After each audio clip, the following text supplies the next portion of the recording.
ladies and gentlemen, to an all-new reaction and review.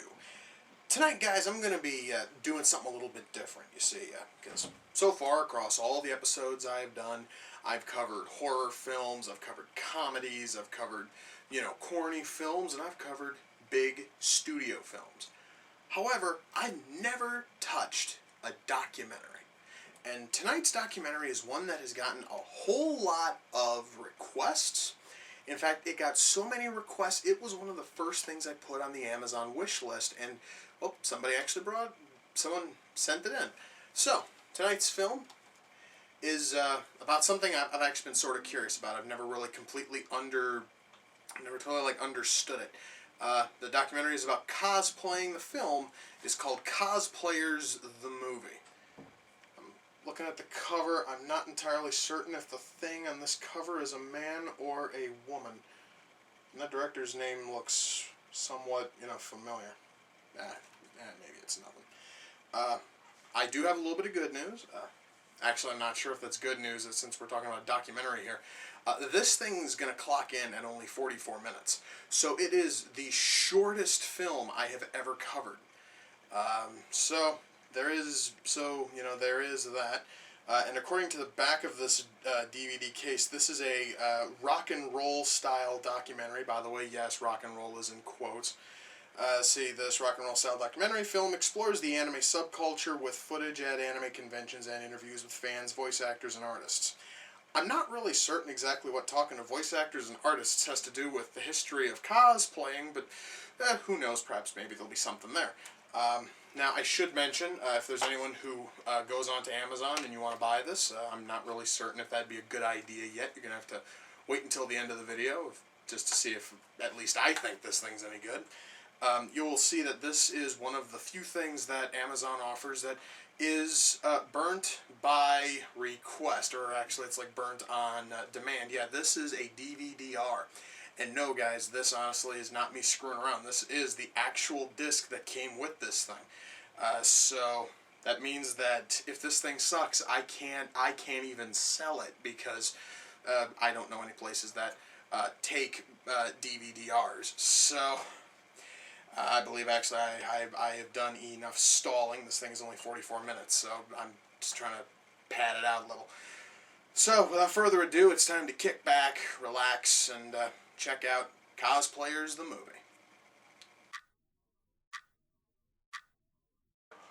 Wait a minute, wait. So, somebody in this documentary just said that cosplaying, or rather, not actually cosplaying, but anime conventions are similar to Woodstock. I'm not kidding you. He just compared any anime con to Woodstock. How? Wait a minute, wait. So, these people find it odd that when they are informed, when they tell people that they are dressed as some freaking anime character, that they are looked at as if they are weird. No, dude, really? And I just saw somebody cosplaying as Candle, Candlejack. That's kind of cool. This is possibly one of the shittiest impressions of the frickin' monarch I have ever heard. Just listen to that. And his costume sucks too. I'm just gonna say that. Just thought I'd throw it out there. I find it really funny. They are now talking about the cosplaying community. And they are talking about all of the freedom and just how, you can do this. That's sort of funny. That sounds like every other community out there. What the hell makes cosplaying special? But nobody's going to tell us. And now we've jumped to a voice actor talking about going to cons. It has nothing to do with cosplaying. It's talking about him going to cons. Whoopee.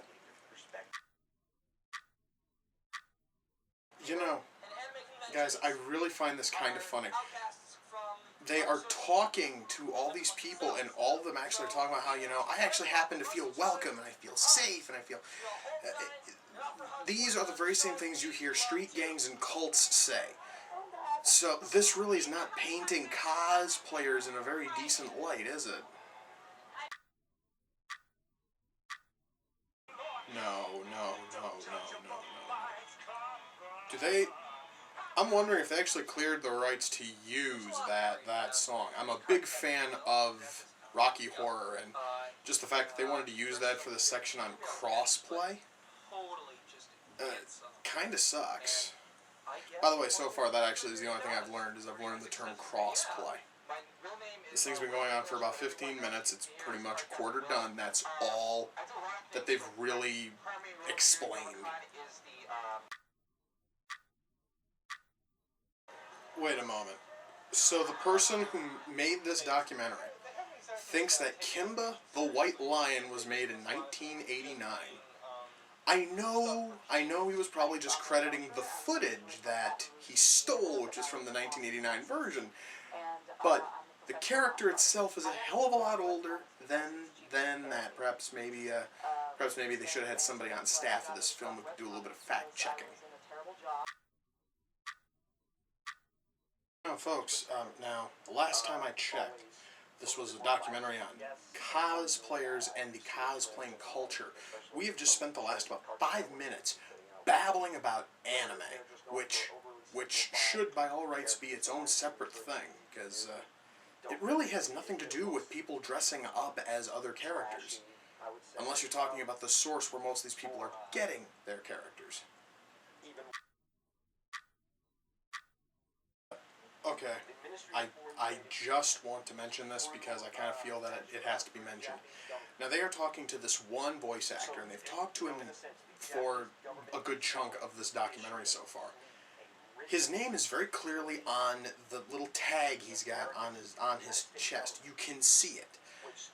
Yet, when his name is put up on screen, they misspelled his last name. They misspell it every time. And also, looking at the back of the DVD here while he prattles on some more, it's even misspelled here. Did anybody actually put any actual work into this documentary? So, folks, if you feel the need to watch this, I just listened to some voice actor I've never heard of just, wibble on for a few minutes about the evils of piracy and fan subs and fan dubs and all this other crap. What I find really funny is that he's the only person in this entire documentary who speaks about this. Almost all the footage in this of people at this anime con who are watching, anime, they're watching them off of YouTube. Probably put up there by someone who's not from these companies. Seems a little iffy to me.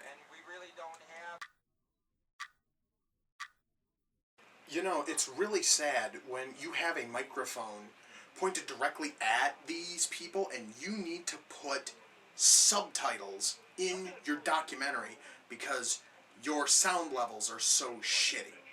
That really... what the hell's going on here? Wait, that's it?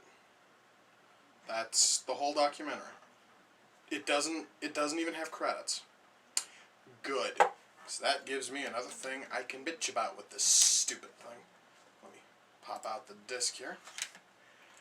Well, guys, there we go. That's Cosplayers the movie.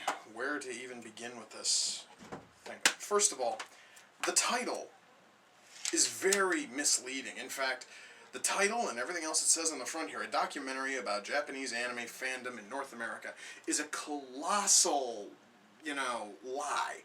First of all, I'd say only about a third of this documentary actually has to do with cosplaying. Mind you, I have no idea about anything involved in cosplay. I was sort of hoping that this documentary would have given me something, something about the history of it, who was the first person who was ever seen actually cosplaying, Are there photos of this person? Who was this person dressed as? What series? What series has the most characters who are regularly, cosplayed as? Something, anything. Tell me something about freaking cosplay that I did not know before I popped this thing in, and it failed to do that. Now, like I said, only about a third of this thing, roughly, is dedicated to cosplay. Everything else, I'm going to run through everything else which was covered. Carmel Danson got a little chunk. There's a big-ass chunk in the middle that has to do with anime. And they talk about anime coming over to the U.S. and what series did people watch and what actually made it fucking mainstream and what are fucking fan subs. Are fan subs good or bad? And they talk to all these voice actors and they fucking talk about how they love going to these cons. Really, this thing is just more like some asshole's home home movies taken from a frickin' anime con than it is a documentary. Because almost everything which is said by anybody is the same kind of piss poor basic information you could find on Wikipedia, and all of the on-screen little fun facts are also the same kind of piss poor crap you could find on fucking Wikipedia. The difference is it wouldn't cost you $10 to go onto fucking Wikipedia and look it up. Oh, God, this movie was awful. It's just. There was nothing there. I'm gonna say this, guys, right now, because a lot of people don't really know this. I do watch documentaries. I love watching documentaries. In fact, one of my all-time favorites has to be Crumb. Crumb is a documentary that shows you the life of indie comic artist Robert Crumb. And you get to see his family. You get to listen to himself as well as art experts, friends, family, as they talk about his history as a friggin' artist. I went into it. I knew nothing about Robert Crumb or any of his works. I walked out of it and I knew quite a bit about Fritz and about Mr. fucking Natural and about all these other characters of his. You learn a lot watching Crumb. And it's also a very entertaining film. I love documentaries that actually teach you shit that you would not know. And Cosplayers fails at that. Whoever the hell put that awful movie together and actually thought that it was somehow presentable should be fucking ashamed of themselves. That thing is not a documentary. That thing is just garbage. And the funniest part is, guys, is that the person who made this thing actually thinks it's worth $10 on frickin' Amazon. Not only that, you can find this god-awful mess on YouTube. Somebody has this movie uploaded in its frickin' entirety. If you really want to suffer for 43 minutes or so, you can do that. There is a copy on YouTube, but I'm going to tell you right now, your best bet is to just avoid it. Do not waste your time on it. It's not worth it. You are just going to be bored to tears. There's also another website that actually has this movie hosted. The big issue with that one is that I actually tried to watch it on there because I really didn't want to put that on the Amazon wish list, but every single time I would go to this site, it would just run ads non-stop instead of giving me the frickin' movie. Apparently that should have been a sign. I shouldn't have tried to go deeper into this fucking rabbit hole. But yeah, I just watched a documentary that claimed to talk about cosplaying, and I came out of it learning almost nothing because it is a shallow, miserable, piss-poor excuse for a documentary. Frankly, guys, anybody out there who happens to frequent anime cons could probably make a better documentary on it. And there's no way in hell you actually could possibly make one that is worse. Okay. I'm going to say this, that thing was probably one of the worst documentaries I've ever seen on anything. And that's saying a lot, guys. So, before I happen to get, lost in thought, that DVD was sent in, like I said earlier, it was sent in from the Amazon wish list, and the person who sent it was actually a close friend of mine, Andrew. His YouTube channel is 1176. I want you guys to head on over there, check him out, because he actually makes some really great videos. And he also sent me another movie. It's actually down here in my little shelf of DVDs, and I'm gonna hopefully get to that one at some point. But right now, guys, I'll go over there and check out his stuff. But please avoid Cosplayers, the frickin' movie. It just isn't worth it. You would probably have much better luck going on to Wikipedia and actually doing research there on cosplay. You might actually learn something. You would probably you'd probably get a lot more out of that than watching this thing. Oh, and I do want to mention this. There are no credits, and this is sort of an issue because it shows that whoever the hell worked on that movie did not get the rights to show any of the footage that he or she oftentimes stole directly off of YouTube and just slapped into the movie. You actually can tell a lot of this stuff is stolen directly from YouTube because the picture quality is really, really grainy. And in one case, in that case being one of the most famous scenes in Dragon Ball Z, that scene is, of course, it's over 9,000. You see a watermark in the corner, and the watermark is a T of some sort. You can probably go on YouTube and you'll probably see it. That was used instead of actually, trying to find an actual clip or, trying to contact Funimation and seeing if there'd be any problems with, using the footage legally. So this thing is being sold. It's got maybe about 2.5 to 3 minutes of stolen footage, which is everything from Dragon Ball Z to Cowboy Bebop to Venture Brothers. I mean, it just steals a shit ton of footage, and there is no frickin' excuse for it. You really didn't have to show it. So yeah, guys, that is it. I am done. Hopefully, if I ever do another documentary, I'm hoping that it's at least decent. This thing was just a fucking train wreck. So guys, with that, we come to the close of this reaction and review. Until next time, ladies and gentlemen, take care, and I will see you all in the near future. Peace.